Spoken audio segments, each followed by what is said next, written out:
Across the galaxy, exploration had become routine.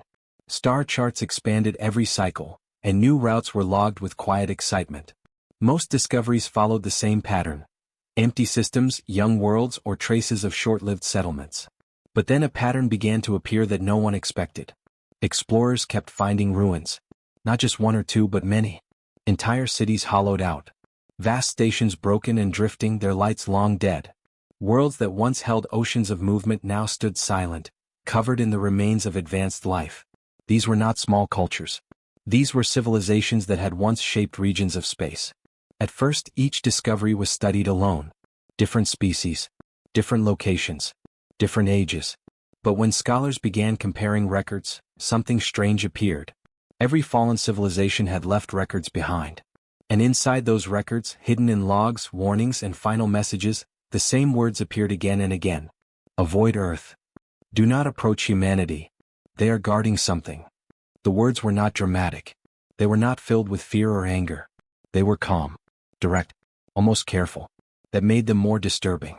Tom was one of the first scholars to notice the repetition. He worked at a neutral archive station far from any major power. His job was simple: compare recovered data and organize it for study. He had read thousands of final messages from lost civilizations. Most spoke of internal failure, resource collapse, or long wars. These messages were different. They did not blame enemies. They did not blame fate. They warned. Tom shared his findings with Anna, a historian who specialized in early galactic cultures. She was quiet, patient, and known for questioning accepted ideas. When she reviewed the data, her concern grew. These civilizations didn't fall fighting humanity, Anna said softly. They weren't invaded. Tom nodded. Most had never even met humans directly. That made no sense. Humanity lived on the edge of mapped space. Their territory was small and carefully marked. They rarely expanded and never forced contact. Their ships followed clear routes. Their stations were modest. Their cities, from what little was known, were calm and controlled. They did not look like conquerors. Galactic reports described humans as neutral traders and careful observers. Their diplomats spoke politely and avoided strong language. They joined no major alliances. They refused military leadership. They often stepped away from disputes instead of taking sides. To many they seemed unimportant. Too unimportant to be mentioned in final warnings carved into stone, encoded in crystal memory, or recorded in fading signal logs. Anna studied one such record recovered from a dead world orbiting a red star. The message was old, its language barely translated. Yet the meaning was clear. We believed Earth was insignificant, the record said. We were wrong. They do not guard territory. They guard balance. That line stayed with her. As more ruins were found, the pattern became impossible to ignore. Different civilizations. Different eras. Same warning. Some records were written thousands of cycles apart. Some came from species that had never shared space or culture. And yet they all mentioned Earth. Other scholars joined the investigation. Meetings were held. Theories formed and collapsed. Some suggested Earth was the location of a hidden weapon. Others believed humans protected ancient technology left by an unknown precursor race. A few even claimed the warnings were symbolic, misunderstood by translators. But none of those ideas explained the tone of the messages. There was no panic, no desperation, only certainty. Tom reviewed diplomatic records involving humans. There were few conflicts. When tension rose near human space, humans issued clear, calm warnings and then waited. Most times the other side backed away. Those events were forgotten quickly, seen as minor border disputes. But Anna noticed something else. After each event where humans warned others away, the surrounding region became unusually stable. Conflict slowed. Trade adjusted. Power struggles faded. Humanity never took control. They simply remained. A junior researcher asked the question no one wanted to ask aloud. What if Earth itself is not important? He said. What if it's just where something is kept? The room fell silent. That idea spread quickly through academic circles. If Earth was not a prize but a lock, then humanity was not hiding strength. They were containing something. Exploration teams requested permission to study closer to human space. Most were denied politely. A few were allowed limited observation, always watched, always guided. Humans shared basic data, nothing more. Those who met humans described them as calm and focused. Not secretive but careful with words. When asked about the warnings, human representatives did not deny them. They simply changed the subject. Tom found one final record that changed how he understood everything. It came from a civilization known for logic and long planning. Their final archive was clear and undamaged. "We did not fall to war," the message said. "We fell to understanding too much, too fast. Earth was not the cause. Earth was the boundary. Humanity respected it. We did not." Anna read the line twice. Humanity had not destroyed these civilizations. They had outlasted them. The idea unsettled the galaxy. Not because of fear but because it challenged everything known about power. Humanity did not rule. They did not threaten. They did not expand. They simply stood in one place and said, "Do not cross this." And when that boundary was ignored, something happened that did not look like war. Explorers began to notice something else. No fallen civilization had ever left a warning about any other species. Only Earth. Only humanity. That made the warning stronger than any threat. Anna wrote a report that would be taught for generations. She ended it with a simple statement. Whatever humanity is guarding, it is not meant to be claimed. And the civilizations that forgot this did not fall because of humans. They fell because they did not know when to stop looking. The report spread slowly then widely. Earth was no longer seen as weak. Humanity was no longer ignored. They were respected. Not as rulers. Not as warriors. But as guardians of something the galaxy was not ready to understand. And that understanding was only beginning. Curiosity did not arrive suddenly. It grew slowly like a quiet pressure across the galaxy. Younger species looked at the records of fallen civilizations and felt uneasy, but not afraid. To them the warnings felt old, distant, and unclear. They had grown up in a stable galaxy. Trade flowed smoothly. Borders were mostly respected. Humanity had been part of this calm for as long as anyone remembered. And humanity did not look dangerous. Human space was small compared to great empires. Their borders were clear and rarely changed. Their fleets were modest and rarely seen far from home. Human worlds showed no signs of military buildup or aggressive defense. When humans appeared at councils, they did not sit at the center. They did not argue loudly or demand influence. They listened. They spoke only when needed. Diplomats like Sam and Kate became familiar faces. They were polite, patient, and careful with words. When disputes rose between other species, they offered calm advice or quiet mediation. If tensions grew too sharp, they stepped away instead of pushing back. Trade with humans was simple and reliable.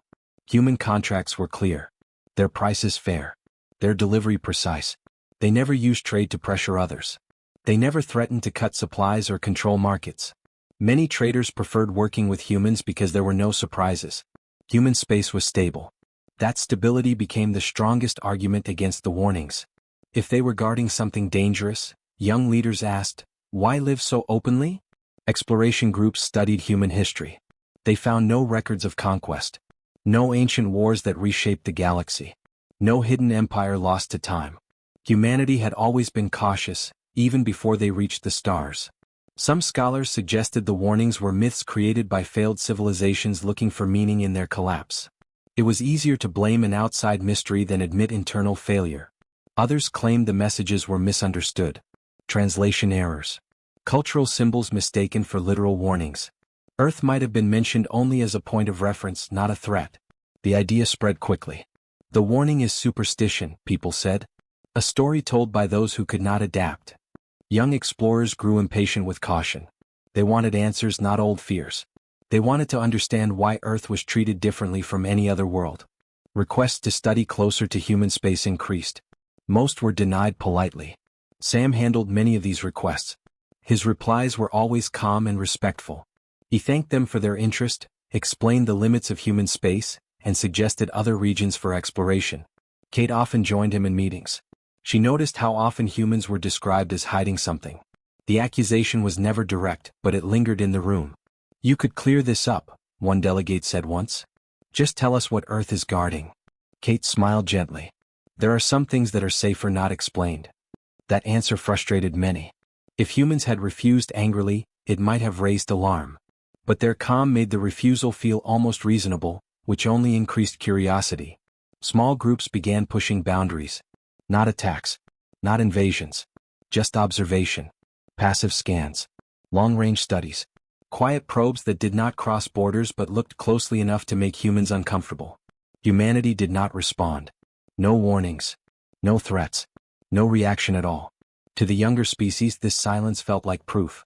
They don't care, they said. They never did. Explorers returned with reports that showed nothing unusual. Earth looked ordinary. Its star was stable. Its planets were mapped long ago. Its signals were normal, even dull. Nothing dangerous. Nothing powerful. Just a quiet world protected by quiet people. Confidence grew. Older civilizations watched with concern. They remembered when curiosity had once outweighed caution before.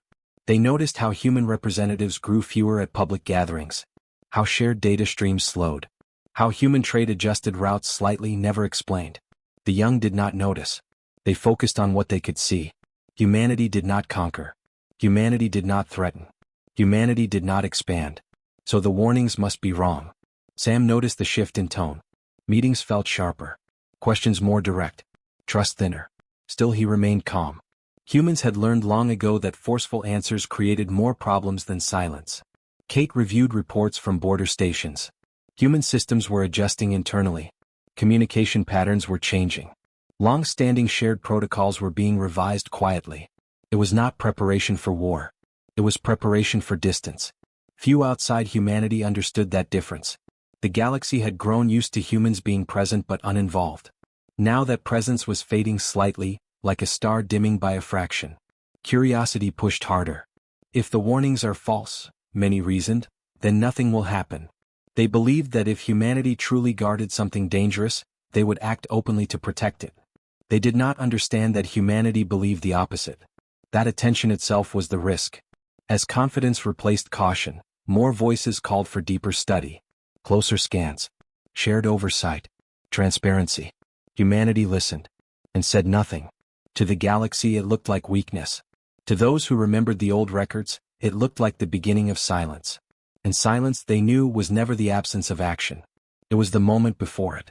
Paul had never believed in coincidences. He was not dramatic. He did not chase mysteries for excitement. He believed that most things had clear causes if someone was patient enough to look. That belief was what led him to the timelines. While others argued about motives and meanings, Paul focused on dates.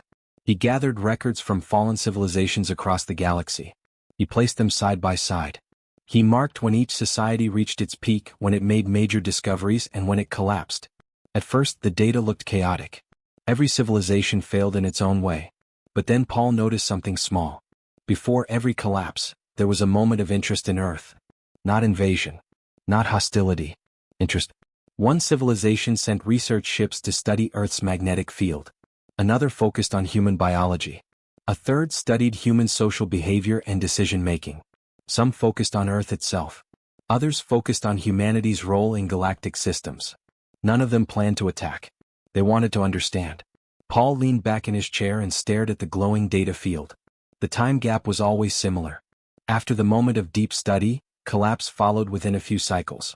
Sometimes slowly. Sometimes quickly. But always surely. He shared his findings with Anna, who had been following the mystery from a historical view. They didn't fall because of contact, Paul said. They fell after curiosity crossed a certain point. Anna frowned. But what failed first? Paul enlarged the records. Coordination, he said. Every time. Communication delays increased. Navigation systems lost accuracy. Supply planning became unreliable. Governments struggled to act together. Trust between regions weakened. These aren't attacks, Anna said quietly. No, Paul agreed. They're failures. Paul dug deeper. He studied economic records, cultural logs, and technical standards.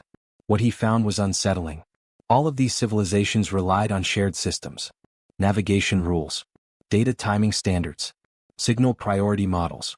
Systems that allowed large societies to act as one. And many of those systems had one thing in common. Human input. Not control. Not ownership. Contribution. Long ago, humanity had helped design galactic standards. They offered simple, stable solutions. They avoided complexity. Their systems were flexible and easy to adopt. Other civilizations built on top of them, improving and expanding them. Humanity never stopped them. They simply stayed quiet as others grew dependent. When these civilizations began studying Earth closely, something changed. Humanity withdrew. Not suddenly. Not loudly. Quietly. Support ended. Updates stopped. Subtle balances were no longer maintained. The system still worked, but only at surface level. Over time, small errors grew. Tiny delays added up. Minor disagreements became major failures. Civilizations that had grown too large, too fast, and too dependent began to shake apart. No explosions. No invasions. Just loss of unity. Paul realized the truth with a slow chill. Humanity was not guarding Earth with weapons. They were guarding it with absence. When curiosity crossed into intrusion, humanity removed themselves from the system. They did not punish. They did not attack. They simply stopped holding things together. Paul found no record of human fleets moving toward these civilizations. No secret battles. No hidden strikes. Humans were never seen near the collapsing worlds. They remained exactly where they had always been. Silent. One record stood out to Paul. A final message from a civilization that had nearly understood the pattern. "We mistook silence for ignorance," the message said. "We believed restraint was fear. When they withdrew, we learned the cost of standing alone." Paul closed the file and sat still for a long time. Anna shared the findings with senior councils. The reaction was mixed. Some refused to believe it. Others felt deep unease. "If humanity can cause collapse by doing nothing," one leader asked, "what does that make them?" Anna answered carefully. "It makes them careful," she said. "And patient." Paul continued his work. He studied cases where civilizations noticed the pattern early. A few had stopped their studies of Earth. They pulled back. They respected the boundary. Those civilizations survived. Not all thrived. Some struggled. But they did not collapse. The difference was not strength. It was restraint. Humanity never chased attention.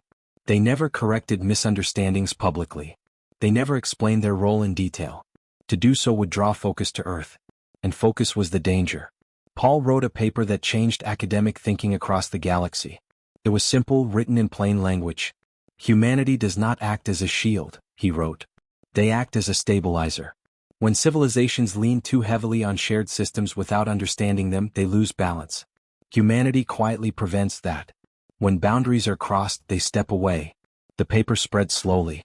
Some young species laughed at it. Others dismissed it as theory. Older civilizations read it carefully and said nothing. Paul noticed something else as time passed. Human presence in shared networks continued to fade. Trade still existed, but it was more distant. Data sharing became limited. Meetings included fewer human voices. Humanity was not leaving the galaxy.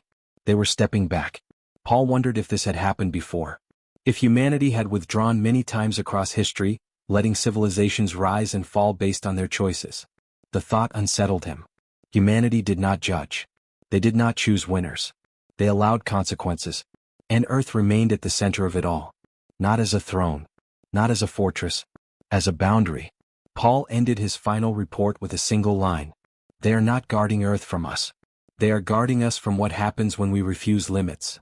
When the report reached the wider galaxy, curiosity slowed. Not because of fear, but because understanding had finally begun. And in the quiet that followed, humanity remained silent. As they always had. The message appeared without warning.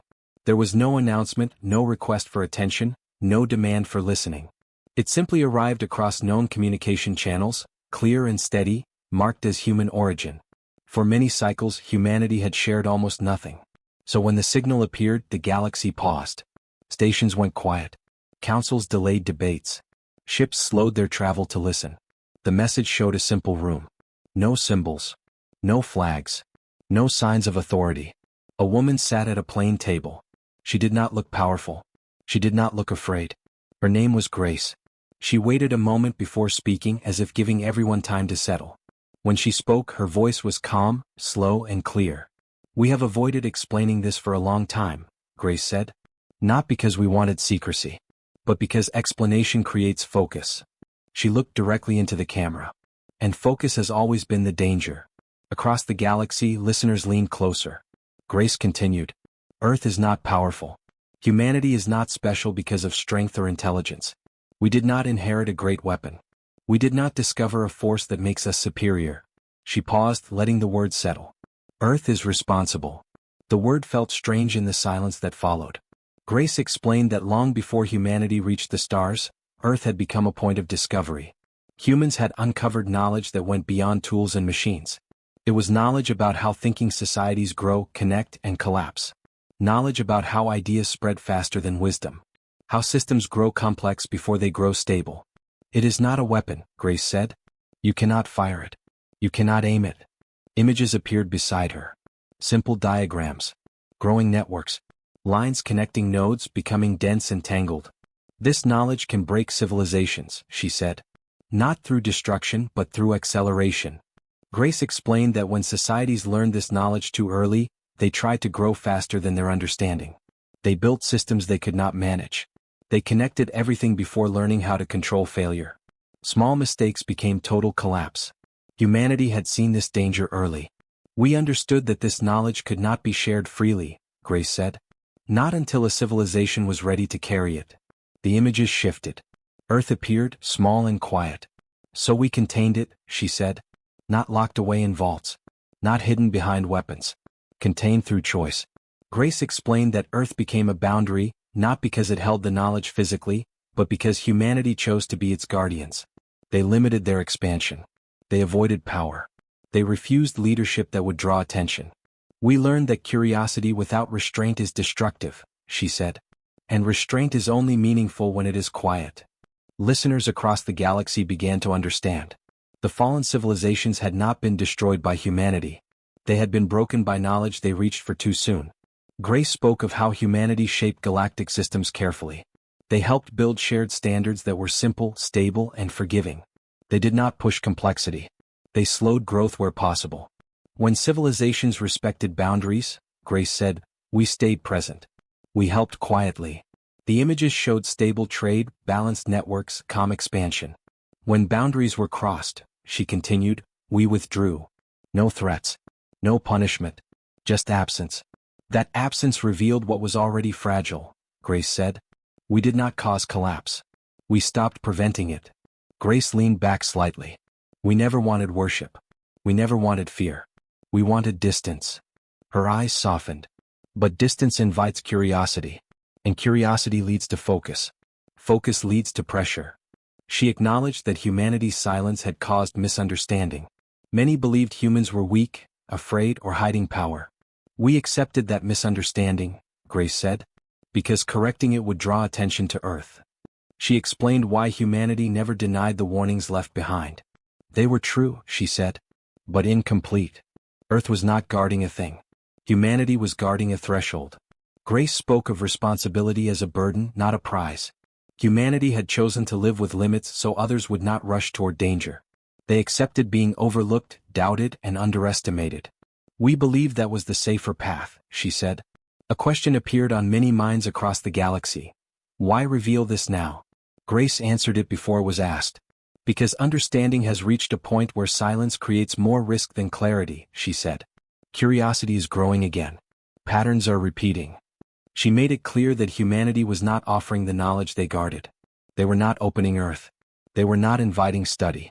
We are not changing our role, Grace said. We are explaining it. The message was not long. Grace did not dramatize the past. She did not describe failures in detail. She focused on responsibility, limits, and patience. Before the signal ended, she spoke one final sentence. We guard this not because we are strong, Grace said, but because someone had to choose restraint. The signal ended quietly. No follow-up. No questions taken. The galaxy was left to sit with the truth. Reactions spread slowly. Some felt relief. Others felt unease. Many felt shame. The fallen civilizations were re-examined, not as victims but as warnings. Their collapse was no longer seen as mystery or injustice, but as consequence. Scholars like Paul and Anna read the transcript again and again. Everything fit. The timelines. The patterns. The silence. Humanity had never been hiding power. They had been hiding danger. And they had done so by limiting themselves. Older civilizations responded first. They adjusted policies. They reduced pressure on growth. They restructured systems to be more resilient, less dependent on constant expansion. Younger species listened more carefully now. Curiosity did not disappear, but it slowed. It became cautious. Earth was no longer mocked or doubted. It was respected. Not as a throne. As a line no one should cross. Humanity returned to silence after the message. Trade continued. Diplomacy remained polite and distant. Human space stayed small. Grace was never seen again in public records. But her words spread everywhere. Earth was not powerful. Earth was responsible. And responsibility, the galaxy finally understood, was the rarest form of strength. Centuries passed, and the galaxy settled into a quieter rhythm. New stars were mapped. New species lifted their eyes to the sky for the first time. They learned to travel, to trade, and to speak across the dark. As each new civilization joined the greater galactic community, they were taught history. Not as legend but as guidance. Among the first lessons was the warning. It was not spoken with fear. It was spoken with respect. The instructors would say that long ago many great civilizations rose too fast. They learned too much too quickly. They believed understanding alone made them ready.